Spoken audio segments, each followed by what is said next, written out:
14 avril 2020, on peut observer juste ici que le confinement fait des ravages, puisque c'est mon petit chien qui dort littéralement depuis 3 semaines, bientôt un mois. Il en a autant marre que moi, je crois, mais c'est pas grave, on s'occupe. Et aujourd'hui, on part à la rencontre de Camille Guillory, qui est naturopathe et thérapeute holistique. Elle vous parlera mieux que moi de son métier, donc je vous laisse avec elle. J'espère que cette vidéo vous plaira.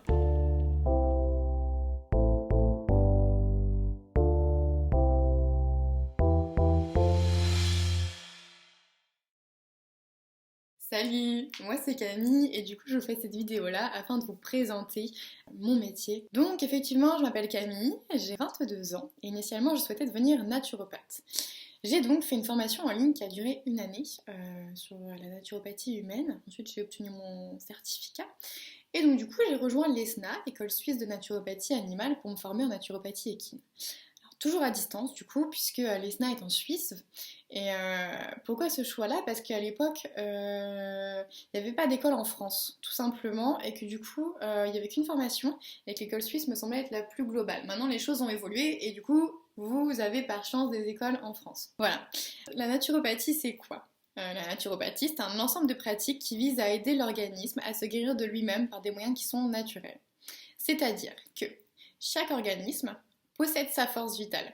Ok, et que cette force vitale va permettre à l'organisme de se défendre et de se guérir avec comme seul traitement lui-même. La naturo, elle a pour but de venir renforcer le système immunitaire par une hygiène de vie qui est saine. C'est-à-dire que du coup, par du sport, par une alimentation équilibrée, par un esprit sain et par un corps sain. Du coup, c'est vraiment une globalité.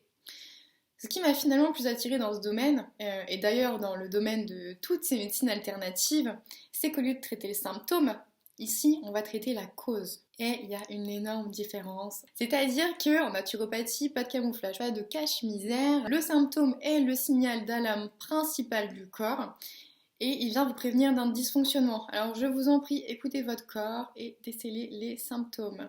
Parce que si vous ne prenez pas en compte correctement ce symptôme, si vous ne lui donnez pas l'importance qu'il mérite, eh ben, il va peut-être disparaître. Mais il va revenir, et quand il va revenir, je vous assure que ça va être moins rigolo, puisqu'il va revenir en force. Du coup, vraiment, ce symptôme, c'est le signal d'alarme du corps qui vous dit hey, j'ai besoin d'aide, là, il faut qu'avant que ça dégénère entièrement, tu viennes trouver c'est quoi qui déconne à l'intérieur. Et du coup, quand tu ne trouves pas ce qui déconne à l'intérieur, ça crée la maladie. Voilà, je crois que c'est vraiment ce qui m'intéressait le plus. Ensuite, du coup, suite à l'ESNA, j'ai créé mon compte, donc au début en tant que naturopathe, et puis je me suis finalement vite rendu compte que c'est pas ce qui me correspondait. Pourquoi? Parce que alors déjà j'ai du mal avec tout ce qui est boîte, étiquette et restrictions. Et en fait le statut de naturopathe englobait un petit peu tout ça en même temps.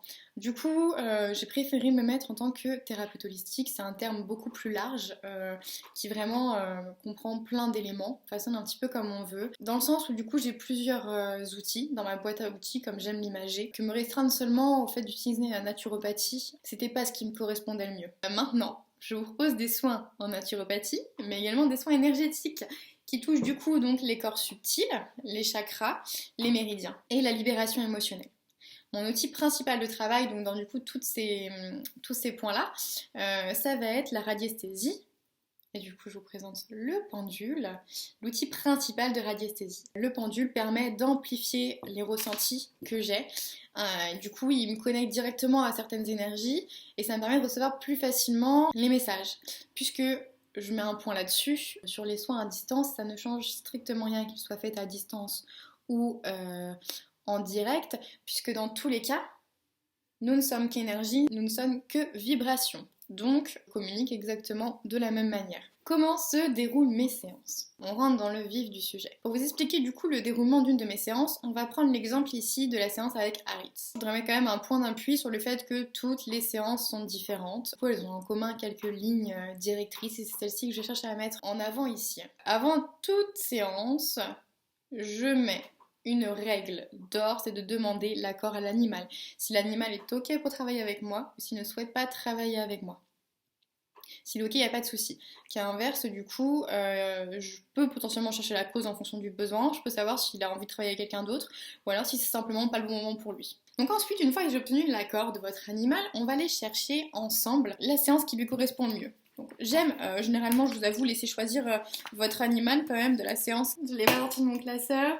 Vous avez l'orientation de la séance. En gros, vous êtes sur un cadran de radiesthésie. Ici, vous avez les séances que je propose. Et en règle générale, du coup, c'est l'animal qui vient choisir de lui-même. Au moins, vous êtes sûr de ne pas vous tromper. Haritz, du coup, ici, avait choisi une séance sur le travail des méridiens.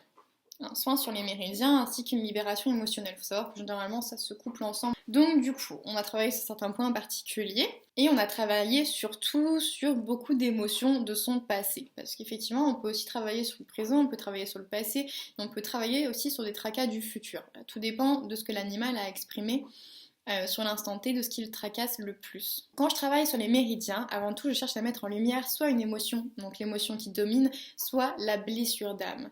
Donc là ici on était sur une blessure d'âme. Alors en fait du coup ça c'est pareil, je définis toujours de la même façon avec mon cadran de radiesthésie. Toujours les gros points, c'est vraiment au cadran de radiesthésie. Donc là, on était sur une blessure d'âme chez Haritz, et cette blessure d'âme, elle ramenait à la blessure de l'injustice. Donc, effectivement, maintenant que j'ai cette information-là, sur cette blessure, je vais venir travailler sur celle-ci. C'est-à-dire que je vais chercher d'où elle provient, donc si c'est de lui envers lui-même, des autres envers lui, ou de lui envers les autres. Ça me donne déjà une indication qui est assez énorme pour cibler davantage la situation. Et du coup, dans le cas de la séance avec Haritz, ce sentiment d'injustice, il provenait d'un sentiment qu'il avait envers lui-même, dans le sens où c'est lui qui a ressenti la situation qu'il me décrit comme injuste. Ensuite, je vais chercher l'acteur, du coup. Là, je vais chercher la personne qui a provoqué cette blessure chez lui. Ici, on était quand même sur du très global, on n'est pas rentré dans les détails, on était sur l'humain, l'homme en soi. Ensuite, j'ai mis le doigt sur certains éléments pour plus ou moins m'aider à reconstituer le puzzle, c'est-à-dire que du coup, pour mettre le doigt sur ces éléments, je suis allée chercher la cause. Ici, dans cette séance-là, Haritz n'a pas voulu aller plus loin, c'est-à-dire qu'il n'a pas voulu exprimer d'où le problème était né. Alors il faut savoir que parfois, c'est un peu trop d'émotions, ça demande trop d'énergie d'aller puiser certaines réponses, et si votre animal n'est pas ok sur le fait d'approfondir parce que c'est peut-être encore trop douloureux ou voilà ça demande trop d'énergie, je n'y vais pas. C'est vraiment toujours en fonction de votre animal et dans son respect à lui. Donc ici on n'est pas venu approfondir, on accepte et c'est déjà super qu'il ait réussi à extérioriser autant. Je suis allée chercher cette fois-ci l'émotion qui était gouvernante. Et je reprends le même schéma, c'est-à-dire que je vais à la recherche de l'émotion, du sentiment ou de la blessure à extérioriser, je vais voir elle provient d'où, à cause de qui ou à cause de quoi. Ici, l'émotion gouvernante, c'était l'anxiété et c'était vis-à-vis de Mao, donc de sa propriétaire. Cette émotion, je suis venue l'apaiser du coup, avec son accord, en travaillant sur les méridiens. C'est-à-dire que c'est ce qu'il m'a demandé de faire. Donc, pour les méridiens, j'ai ma fiche, voilà, avec ici vous avez tous les méridiens. Je viens de checker quel méridien est en plus, quel méridien est en moins. Et savoir que nous travaillons toujours sur les méridiens en moins.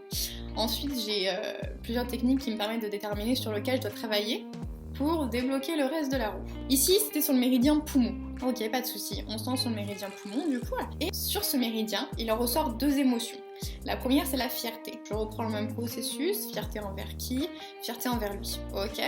La cause de cette fierté envers lui, son ancrage, sa connexion, qu'il avait sûrement perdu avant, du fait de son passé, et du coup à l'heure d'aujourd'hui il arrive à revenir se reconnecter avec lui-même et il est fier de ça. Vraiment c'était une émotion de fierté, c'était puissant et du coup Mao m'a ensuite confirmé effectivement qu'il avait été sauvé de l'abattoir. La deuxième émotion c'était la dévalorisation, et là on était toujours envers lui-même. Il a émis ensuite, parfois il m'arrive d'aller chercher des sentiments pour cibler au mieux vraiment la raison de cette émotion, et là du coup on arrivait sur le terme souillé, donc souillé qui est un terme qui est quand même relativement fort, c'est-à-dire que souillé, ça revient au même que le terme sali. C'est qu'en fait il s'est senti dévalorisé et il se dévalorise lui-même parce qu'à un moment de sa vie il a été souillé, et donc on est encore souillé par rapport à l'humain, ce qui fait qu'on peut créer plein de connexions entre les points qu'on avait avant, ça commence déjà.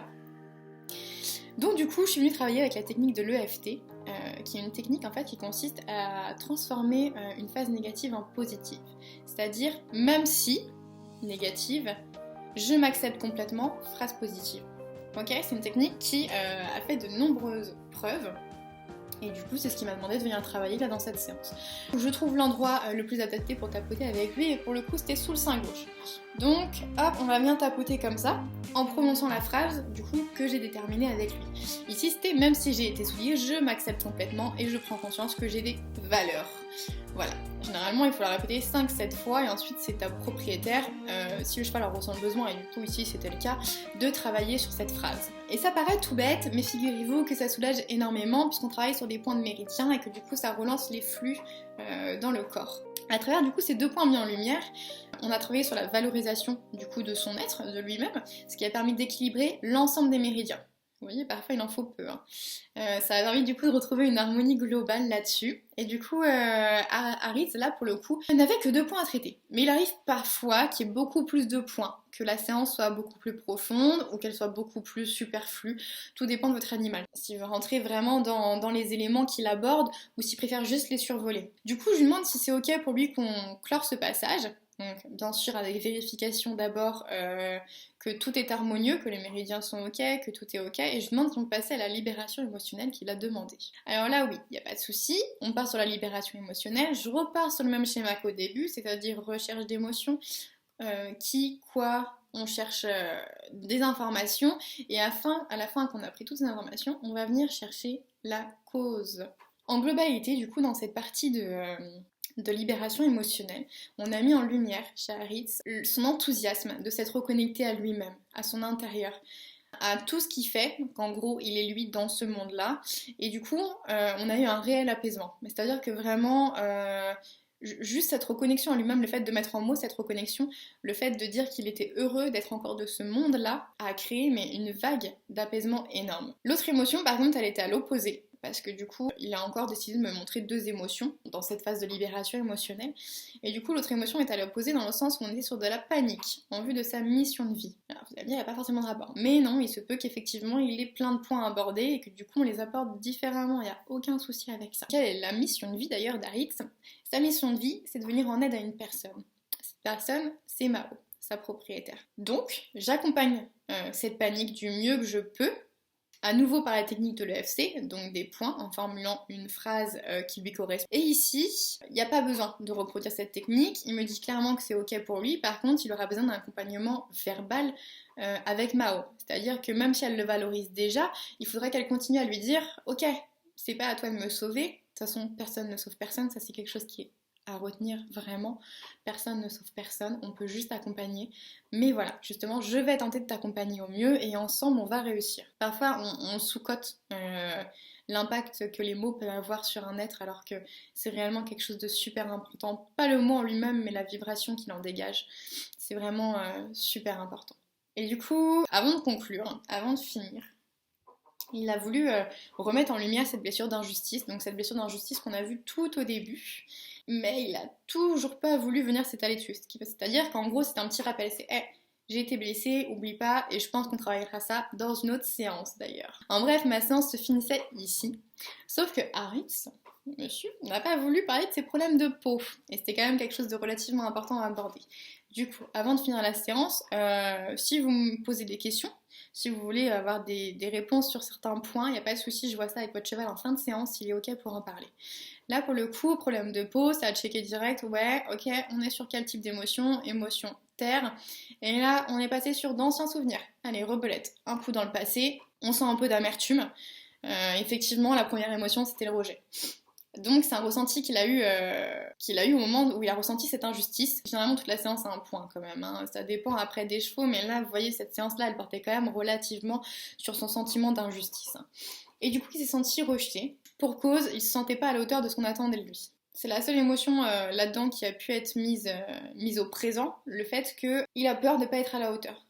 Donc là on est sur un cas qui est un peu plus complexe parce que du coup on travaille sur du passé mais en même temps on travaille sur du présent et ces émotions du passé ont engendré ça dans le présent. Je sais pas si vous voyez un petit peu ce que j'essaye de vous transmettre. Donc en gros l'idée c'était de lui rappeler que il était capable d'aider Mao, qu'il était capable de faire ce job-là, que s'il était là c'était pas pour rien, qu'elle n'attendait rien de lui non plus, que juste sa présence déjà c'était énorme.